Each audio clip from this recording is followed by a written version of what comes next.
Hi friends, welcome back to our channel Meena vlogs అండి. ఈరోజు video వచ్చేసి ఏంటంటే ఇది 9th వీక్ అండి. ప్లస్ 9th వీక్ కూడా జనవరి 3rd రోజు సాటర్డే కదండి. ఆ రోజు చాలా పౌర్ణమి పున్నమి ఇంకేంటో చాలా విశిష్టత ఉందంట కదండి. ఆ రోజు శివుడికి అభిషేకం చేస్తే మంచిదని కూడా చాలామంది అయ్యగారు చెప్తున్నారు కదా.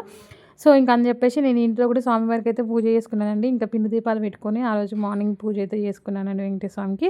ఎవ్రీ వీక్ అలవాటు అయిపోయింది కదా, ఇంకా సో అలా పూజ అయితే చేసేసుకున్నాను. ఆ తర్వాత టెంపుల్కి అయితే వెళ్ళాను. మాకు దగ్గరలో ఉన్న శివాలయం టెంపుల్కి అయితే వెళ్ళాను. అంటే ఆంజనేయ స్వామి టెంపుల్ శివాలయం కూడా ఉంటుంది. ఇంకా అయ్యగారిని అడిగితే మార్నింగే అయిపోయింది, అంటే డే మొత్తం చేస్తారని నేను అనుకున్నానండి. రుద్రాభిషేకం లేదు, మార్నింగే అయిపోయింది, ఇంకా చెయ్యము మండే అని చెప్పారు. సో ఇంకా నేను కొబ్బరికాయ తీసేసుకొని శివుని ముందు కొట్టేసి అయితే దండం పెట్టుకొని అయితే వచ్చానండి.